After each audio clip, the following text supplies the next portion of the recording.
Gremo še na zadnji del, čas nas lovi. Danes smo tako in tako vsi do večera, za kar se vam zahvaljujem. Zdaj bova pa z Bogdanom probala predstaviti par usmeritev, kako čim lažje pa čim bolje do res dostopnih rešitev. Na začetku se moramo zavedati pač teh principov VCAG, se pravi, da morajo biti informacije in pa uporabniški vmesnik narejene tako, da jih lahko vsi zaznajo, ne glede na to, katera čutila imajo na razpolago, da lahko upravljajo navigacijo in uporabniški vmesnik, ne glede na to, kakšne vnosne naprave lahko uporabljajo, lahko so zelo primitivne, en gumb ali pa tipkovnica in miška, kot uporabljamo navadni, da so informacije razumljive, se pravi, da nam sistem poda vse informacije in da nam ni treba ugibati, kaj moramo kje delati, in pa seveda, da je robustna in pa zanesljiva interpretacija, da dela na različnih brskalnikih, na različnih podpornih tehnologijah in podobno. Osnova od osnov je to, da imamo zagotovljeno ustrezno strukturo. Da imamo opredeljen nek naziv strani, ki ga vidimo na zavihkih v brskalniku, ker to je prva stvar, ki nekdo vidi, da pravilno uporabljamo naslove H1 do H6, ampak izključno za določitev vsebine, ne da rečemo, zdaj bi imel pa jaz malo večje črke, pa bom določil to kot H2, zato ker lepše izgleda. In pa da uporabljamo tudi HTML5 strukturo strani, se pravi, da povemo, kje je glava strani, kje je glavna vsebina, kje je noga, kje so obrazci, zato ker ta struktura, ki je že zelo dolgo kot standard, uporabnikom, bralnikom zaslona omogoča zelo enostavno preskakovanje med elementi na strani. In seveda na koncu tudi uporaba seznamov. Primarno moramo torej poskrbeti za ustrezen pregled strukture. Vizualno so te strani že pogosto narejene, vidi se glava, vidi se, kje je noga, vidi se, kje je glavna vsebina, kje so posamezni elementi, metapodatki, se pravi semantika, ki pa opredeljuje nekemu bralniku zaslona ali neki drugi tehnologiji, kaj to je pa še zelo pomanjkljiva. In zelo podobno je z naslovi. Priporoča se, da imamo recimo H1 naslov na strani, ki pove, kaj je glavna vsebina te strani. Vsa ostala vsebina si mora tako kot v nekem kazalu v knjigi slediti drugi nivo, tretji nivo, četrti nivo, tretji nivo in podobno. Seveda, noga strani ne paše pod vsebino, ki je nad njo, in če imamo v nogi strani neke naslove, podnaslove, moramo tudi nogi strani dodeliti nek naslov. Lahko ji dodelimo H2, ni pa čisto nič narobe, da se ne začne z H1. Lahko imamo pred tem nek H, ki določi, da imamo neko pomembno vsebino prej. Lahko imamo tudi več H1. Vse te definicije, kaj je dovoljeno, kaj je priporočeno, najdete na V3C straneh. Vsekakor pa ni v redu, da imamo vse določeno kot H1. Vsekakor ni v redu, če imamo preskakovanje naslovov, da gremo iz H1 direktno na H3, H5. Vsekakor ni v redu, če imamo samo oblikovno oblikovane naslove na strani, pa nimamo določenih metapodatkov, kateri naslovi to so. Zato ker, ne vem, če veste, preko 70% uporabnikov bralnikov zaslona se zanaša na naslove, da identificira, katere vsebine so na nekateri strani. In zelo odvisno od strani imate lahko vi na eni strani en naslov H1, pa nič drugega, če to je ena zelo kratka novica ali obvestilo, ki ne potrebuje drugega, če nimamo noge in pa glave tako opredeljene, lahko imate pa zelo kompleksno strukturo.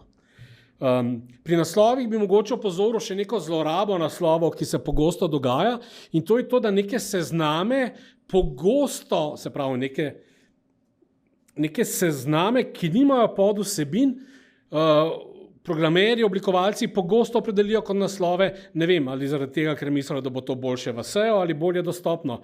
Ampak če nek naslov nima podvsebine, to ni naslov, to je seznam.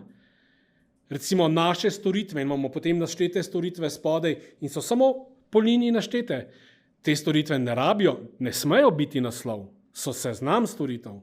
To je recimo ena od pogostih napak oziroma zlorab tega.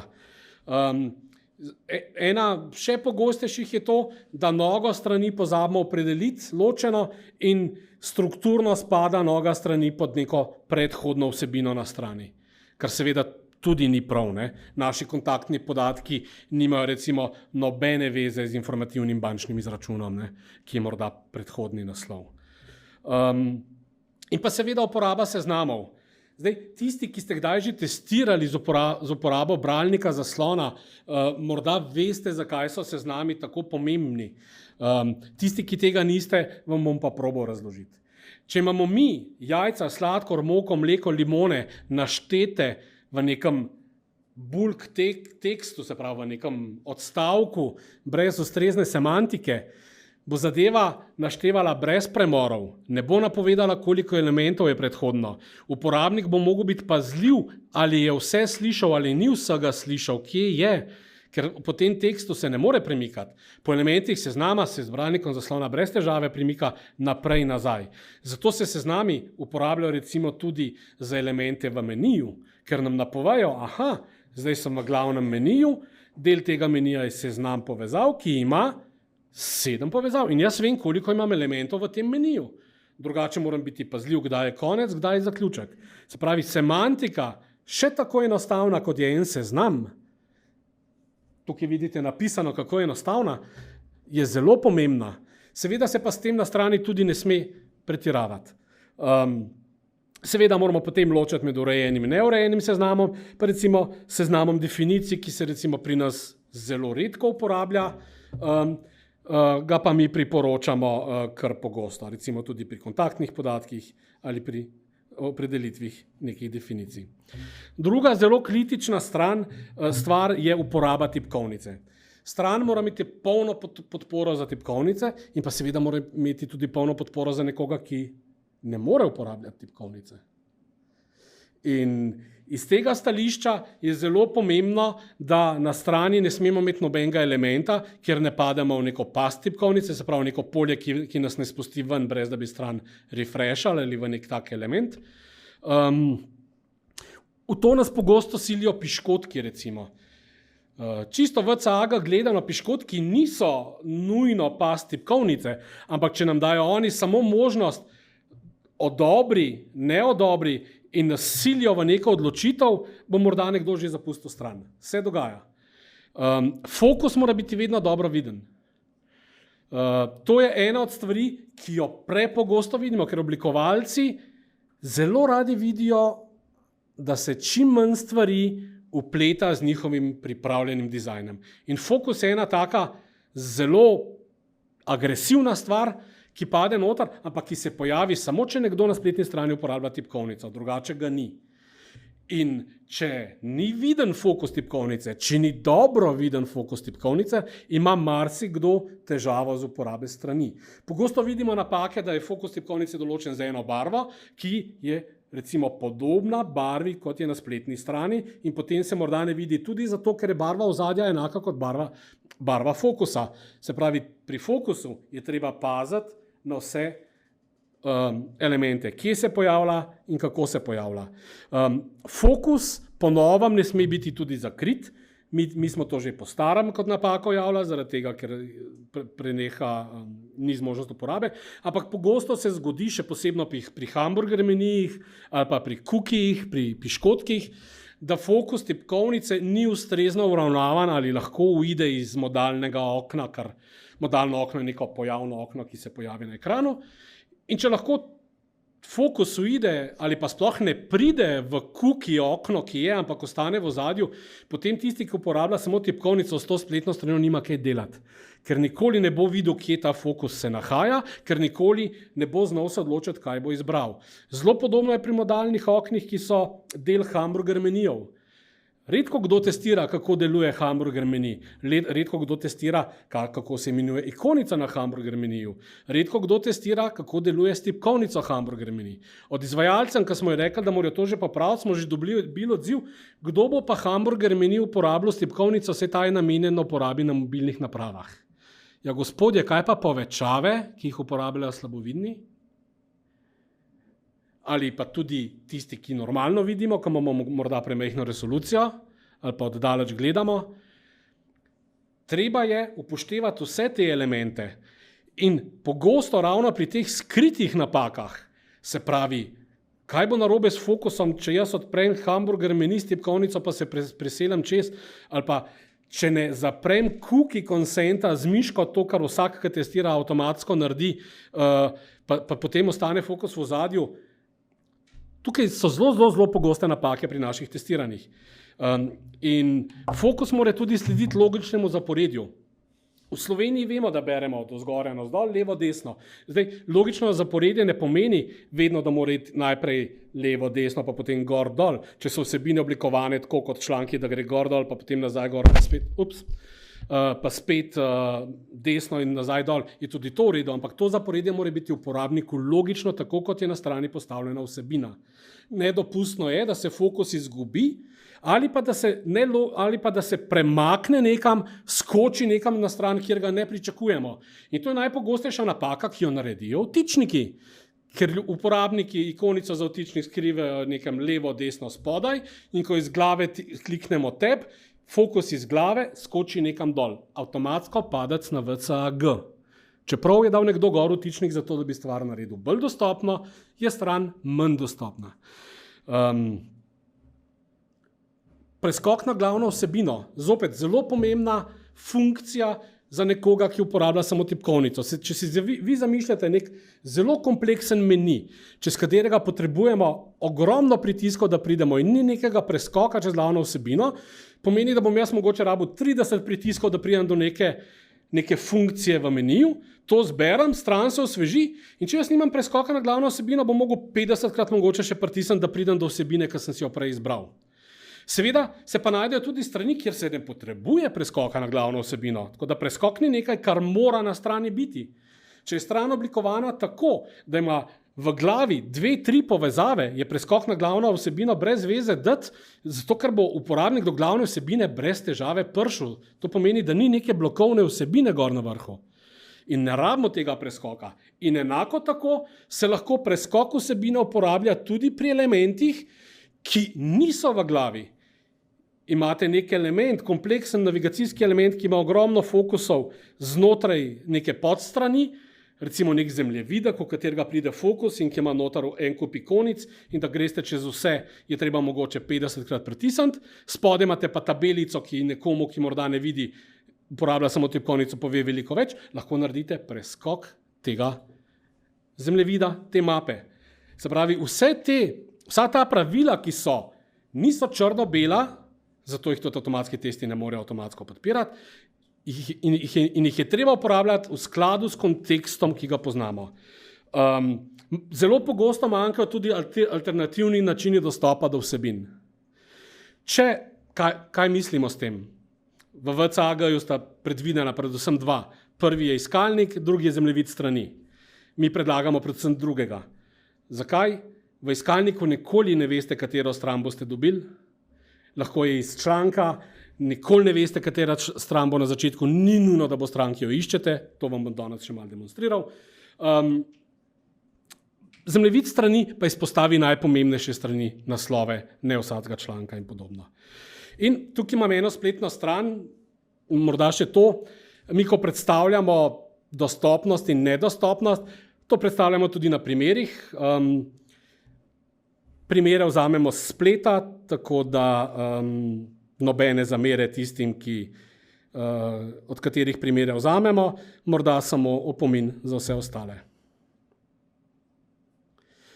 Tukaj sem na kratko testiral dostopnost menija na eni od slovenskih spletnih strani. Kako nekdo, ki tipkovnico morda upravlja s palčko, ki jo ima v ustih, zato ker rok nima, kolikokrat mora on s palčko v ustih tipkati na tipko tab, da bo prišel do informacije o tem, kaj se dogaja z NUK 2 v Sloveniji.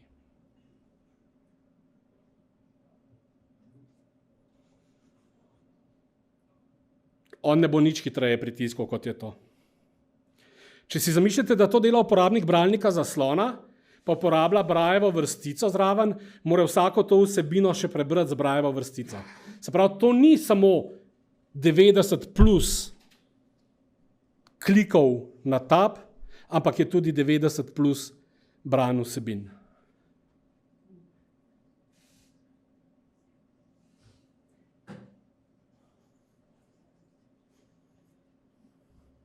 Še vedno traja.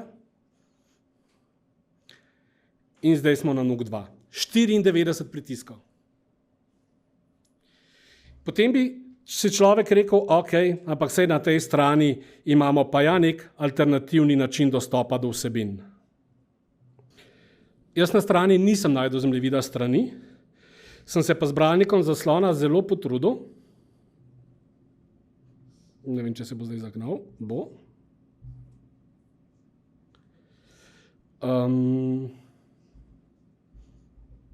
Zdaj se ne sliši zvoka z računalnika. Najdi glavni mejnik seznam vid 6 items, najdi na strani povezava. In bom probal zdaj jaz NUK 2 poiskati na strani. Upišite izrab, ne, dve. In zdaj mislim, da sem pred rešitvijo. Page not found, Narodna in univerzitetna knjižnica, spletna stran. Kaj lahko jaz kot nekdo, Pasica mejnik, ki ima oviranosti, kompleksne oviranosti na tej strani naredim? To, kar bom jaz zdaj naredil. To je vse, kar mi ostane. Da stran zaprem in prosim nekoga, ki nima nobenih oviranosti in nobenih težav, da mi pri tem pomaga. Zelo podobno lahko zasledimo tudi na strani policije. Policija ima nek meni zgoraj na začetku in vidite, meni se mi lepo odprl. In jaz bi želel nekaj izvedeti o varstvu osebnih podatkov, ampak jaz tipkovnico po meniju ne morem dol. Pridem samo do tega, da se meni odpre. Do tega varstva osebnih podatkov pridem jaz lahko samo z miško. Zemljevida strani ni. In ko probam uporabiti iskalnik,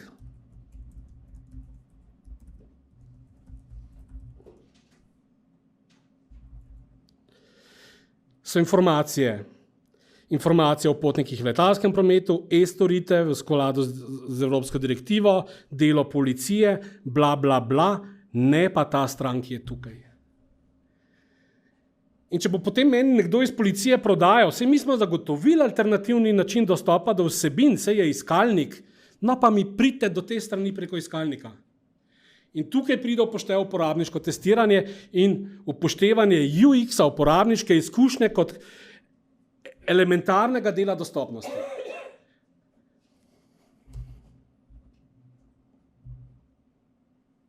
Gremo malo naprej.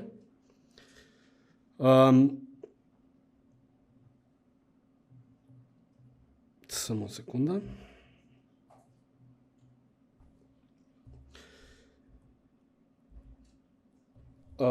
Dostopnost mora v redu delovati tudi ne glede na povečavo. Stran mora biti kot prvo responsive. Si mislite, da so zdaj leta 2024 ja že vse strani responsive? Žal niso. Predlagamo, tako kot tudi Google in njegov SEO, mobile first oblikovanje, paziti moramo na razporeditve ob velikih povečavah, se pravi, kaj se zgodi, ko jaz stran povečam na tistih 320x256 pikslov. In potem ugotovite, da so morda strani oblikovane, zasnovane tako, da na strani vedno ostane malo glave, da na strani vedno ostane malo noge, da imam desno mogoče nek informativni kalkulator in da imam levo ikonico za nek accessibility vtičnik. Koliko vsebine bom jaz videl na tej strani? In drugo vprašanje, zakaj tisti, ki izdeluje to stran, tega ne testira in ne vidi, da je taka stran po zahtevah, ki jih ima VCAG, ker kriteriji, ki sem jih podal, so kriteriji VCAG, da ni uporabna.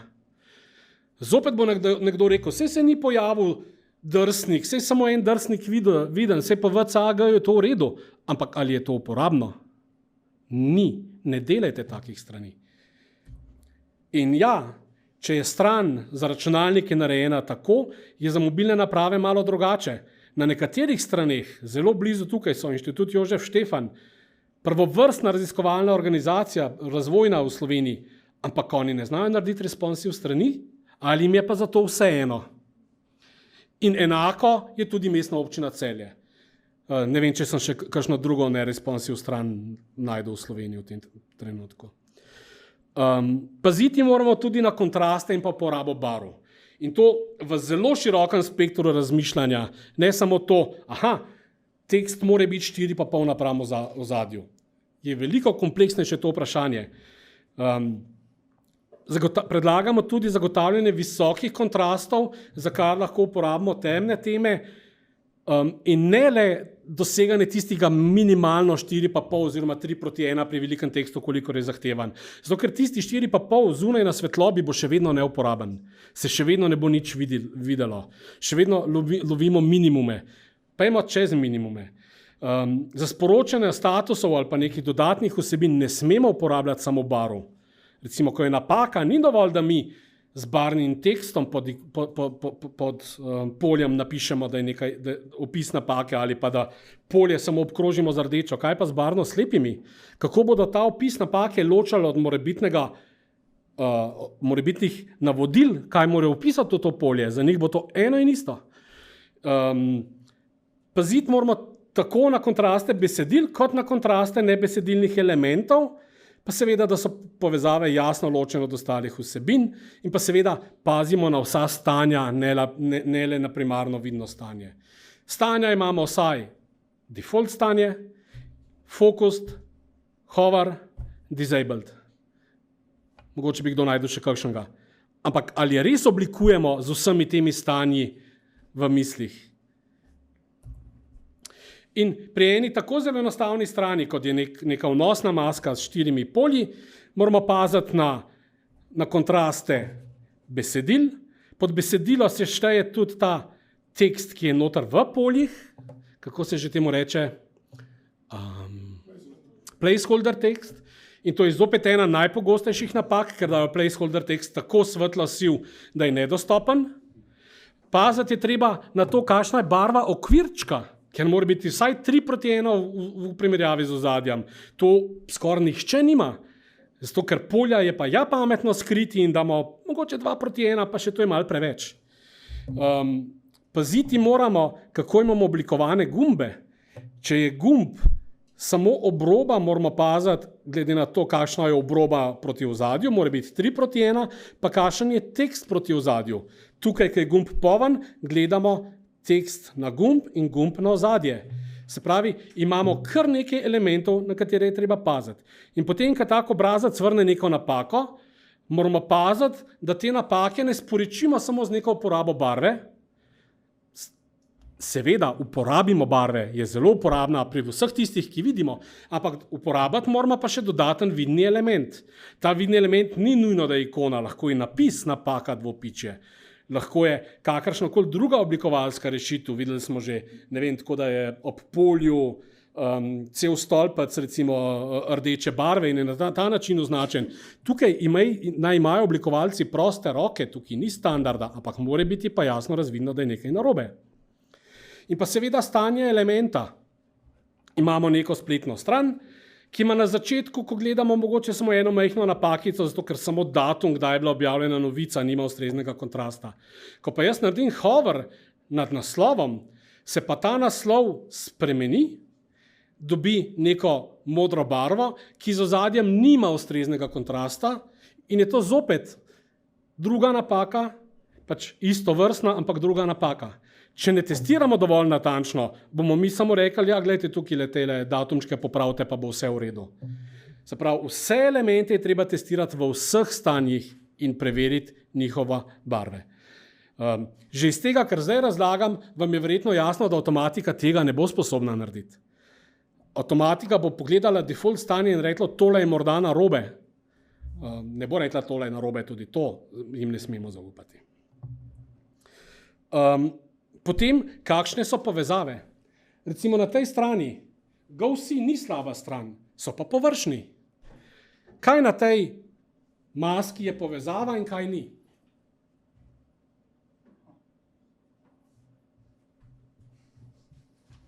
Težko ugotoviti, ampak to polje in pa to polje sta oboje povezavi.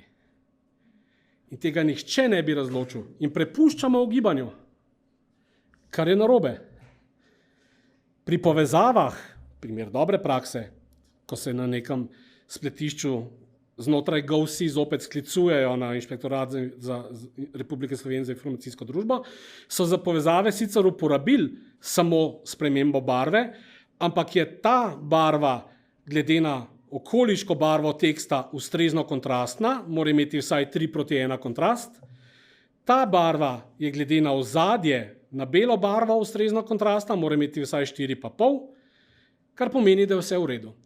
Skoraj. Dodaten element je, da ko naredimo hover na to, mora poleg tega, da se spremeni barva, ni nujno, da se spremeni barva, lahko se, pokazati še en neviden, še en vizualni element, ki pa ni vezan na barvo in v tem primeru je podčrtava. Kar je v redu. Se pravi, ta stran tukaj je v redu. Ampak zelo pogosto tam, kjer imate vi povezave samo z barvo, pa naredite hover na te povezave, se morda spremeni samo barva ali pa še to ne, morda se pokaže samo rokica. In tudi to je nedostopno. Oznake, navodila, sporočila, ki jih zapečemo v aplikacije, vsak interaktivni element mora imeti ustrezno oznako. Paziti moramo na oznake in navodila za bralnike zaslona in pa vsakemu uporabniku mora biti vedno jasno, kateri podatek vnašamo, a je vnos obvezen, a je kakšno navodilo ali pa omejitev pri vnosu v to polje, pa kako se obravnavajo napake. In če spet pogledamo na nekem našem starem primeru, če gremo pogledati ta primer skozi pogled uporabnika bralnika zaslona.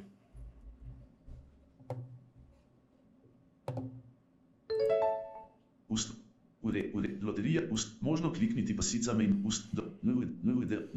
prikazov.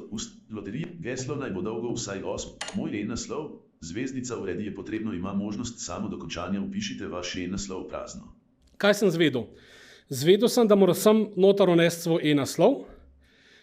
Zvedel sem, da je potrebno, se pravi, je vnos obvezen. Zvedel sem, da je polje prazno in zvedel sem, da imam neko možnost samo dokončanja, se pravi, da lahko pritisnem, mislim, da alt pa tipko dol in izberem vrednost, ki mi jo avtomatika ponudi. Tudi ta avtomatska izbira pri poljih, ki jih lahko povežemo z nekim kontekstom, to so ime, priimek, naslov, e-mail naslov, telefonske številke, povezava vnosnih polj z metapodatki, ki jih hranijo brskalniki, je od VCAG2.1 naprej, se pravi od leta 2018 naprej obvezna.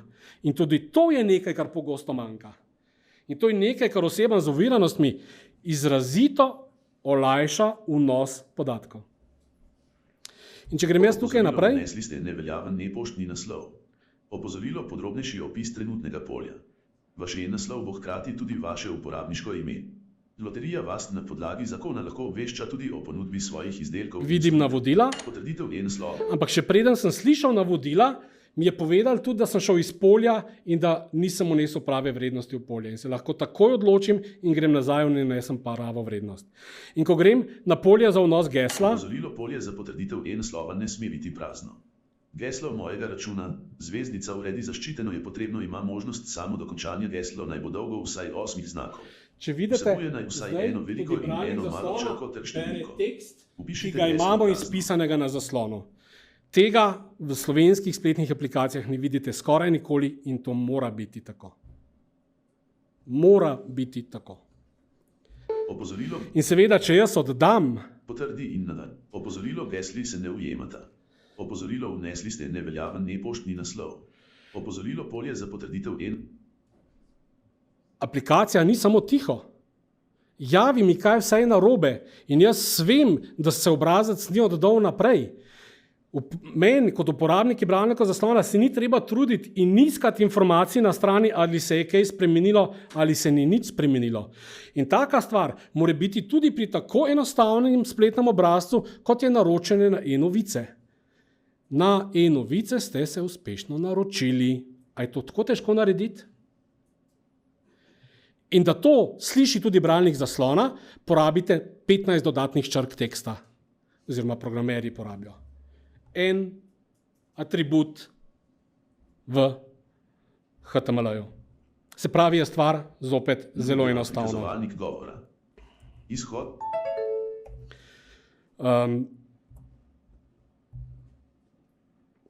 Se pravi, na tej enostavni maski s 4 polji je podprta možnost samo izpolnitve polj. Pove, katera polja so obvezna in katera ne. In to ne samo vidno z zvezdicami, ampak to ve tudi bralnik zaslona. Ko je v polju napaka, je polje ustrezno označeno, da ima napako. Torej, bralnik zaslona to ve. Podana vodila glede na zahteve za vnos sproti preverja in javi napake. Ob napakah je polje vizualno označeno kot napačno, tako vizualno z barvami, ikonico vsem, kot z oznako HTML, oziroma vajarja. Ob oddaji sporoči vse napake in uporabnik točno ve, kaj vse mora odpraviti, in pa ob povezavi na pravila igralnega računa, tukaj, ko pridete, uporabniku pove, tudi slepemu, da se bo ta povezava odprla v novem oknu. To ikonico vi pogosto vidite na veliko spletnih straneh, ampak ali to informacijo izve tudi uporabnik bralnika zaslona, skoraj nikoli. Ker ljudje na to ne pomislijo. Paziti je treba tudi to, da na strani nimamo veliko motenj, nimamo utripanj, se izogibamo animacijam, navigacija je enostavna in pregledna, to smo videli v primerih, ampak recimo, kaj se zgodi, če nam na strani vse utripa? Izvolite. Na strani imam spletišče policije, ki ima gor 2 vrtiljaka ločena, v enem vrtiljaku se izmenjujejo slike, v drugem vrtiljaku se izmenjujejo neka njihova sporočila. Te 2 vrtiljaka nista sinhronizirana, informacije se izmenjujejo ob čisto različnih intervalih in ko to tudi oseba brez overjenosti nekaj časa opazuje, vsi rahlo postanejo živčni. Vse začne to nervirati. Zdaj si pa vi zamislite, da ste oseba, ki ima motnjo koncentracije. Kaj boste tukaj gor zaznali? Nič. Rešili se boste tako, da boste to spletno stran zaprli. Tudi, prosim? To je pa pri utripanjih, obstajajo pa tudi pravila, da ne sme biti utripan več kot 3 pod določeno frekvenco za AA kriterij oziroma za AA kriterij, da utripan sploh ni in mi vedno predlagamo, da ne utripan na strani ne bo. Vsebine morajo biti tudi ustrezno oblikovane. Se pravi, neke združene celote nepreglednega teksta odbijajo vsakogar. Tudi tisti, ki delajo user experience research, recimo NNG Group, ne vem, koliko jih poznate, oni z uporabniki spremljanja uči gledajo, ko vi prijete na spletni stran, kaj na spletni strani preberete, kaj pogledate. In na spletnih straneh, ki so nepregledne, ki so blobi teksta, ne pogledajo skoraj nič. Če pa spletna stran ustrezno oblikovana, razbita na naslove, razbita na odstavke, da so neki poudarki mogoče noter slikami, neki poudarki kot odebeljen tekst, to privleče nek dodaten fokus oseb. In če zdaj realno gledamo, da mlajša generacija od nas, ko smo tukaj, skoraj nič več ne bere, vse gledajo neke kratke filmčke, kratke videe, kako bodo te blob vsebine brali oni? Ne bodo jih. Paziti moramo tudi na jezik strani, mora biti ustrezno definiran jezik strani, če imamo jezik v slovenščini, mora biti definiran slovenski jezik, če imamo v tujem jeziku, pač mora biti ustrezen tuj jezik, to zato, da lahko bralniki zaslona zberejo ustrezno sintezo in to ustrezno predstavijo. In pa, če imamo mi na svoji strani uporabo tujega jezika, moramo uporabiti ustrezno semantiko, da tudi ta tuj jezik ustrezno označimo, v katerem jeziku je. In najpogostejša napaka v Sloveniji v tem primeru je skip to main content. Ker ljudje vzamejo nekje neko kodo, jo dajo na spletno stran, so preleni, da bi porabili 1 minuto in tisti tekst skip to main content prevedli v preskoči vsebino in avtomatsko s tem, ko so rešili eno napako, ustvarijo drugo, zato ker tistemu gor sigurno ne bojo določali, v katerem jeziku je. Mi ne predlagamo, da popravijo in določijo, v katerem jeziku je. Mi predlagamo, da prevedajo, ampak s tem, ko dajo oni skip to main content, še vedno ne bodo zagotovili dostopne strani, ker naredijo drugo napako, ki je ne bomo spregledali, ker se je pač ne sme spregledati, konec.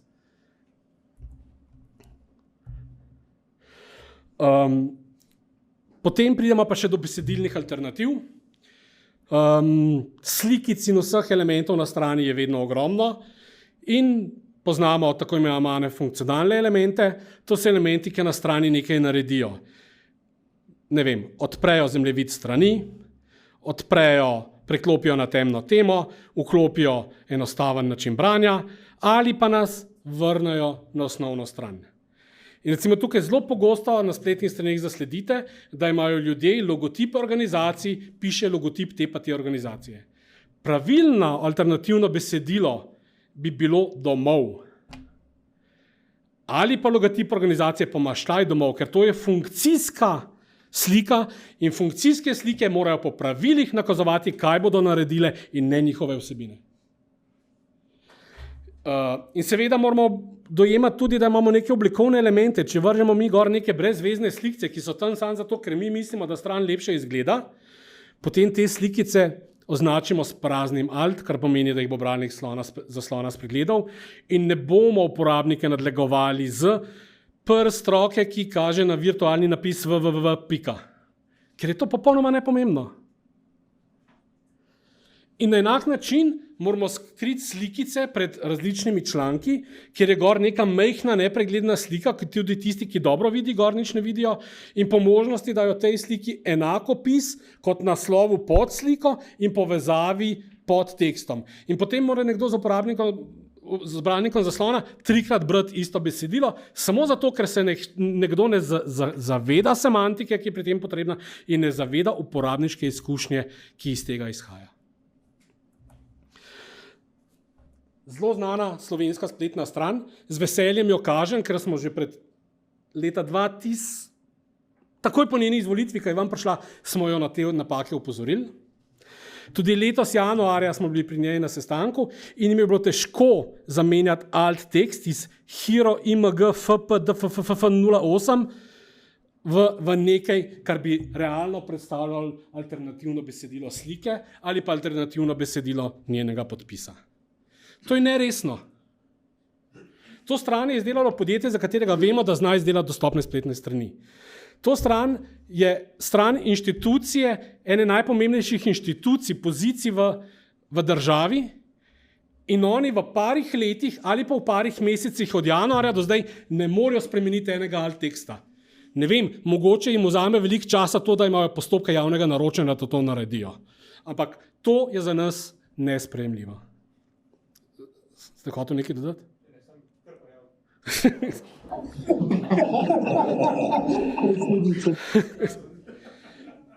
Zelo podobno je pri takih vsebinah. Ta vsebina je vzeta spletne strani, ki je drugače zelo lepo dostopna. Prejšnji vikend se jim je dogajala, so objavili novice, jaz sem šel seveda povohati, zato ker za to spletno stran smo mi skrbeli, in so dodali ikone, kaj se lahko dela v nekem parku, ki je bil odprt. Te ikonice so kot ikone in alt je skupaj logotipi o tem, kaj je dovoljeno in kaj ni v Rafutskem parku. Joško, če ti prebereš ta alt tekst, a ti veš, kaj lahko delaš v tem parku, pa kaj ne? Mislim, da vsi vemo, kje je napaka. Ampak to bo odpravljeno prej kot v 3 mesecih ali pa 2 letih. Potem imamo informativne elemente kot neki diagrami, organigrami. To je včasih zelo, zelo težko oblikovati alternativno besedilo. Ne gre v alt tekst, je treba dati v tekst pod sliko, nad sliko, kakorkoli drugače. Mi tako in tako predlagamo, da so taki diagrami dopolnilo tekstu in ne obratno. Zelo dobro rešitev so naredili pa na Ljubljani, kjer so se pa čisti izognali diagramu in so recimo, samo malo, to okno se ne bi imeli prikazati, to ni dostopno glih. ampak nimajo diagrama, imajo pa zelo pregledno predstavljeno njihovo organiziranost z naslovi in z alinejami spodaj. In to ni čisto nič manj pregledno kot neki diagram, tudi za nekoga, ki je zelo vizualen človek.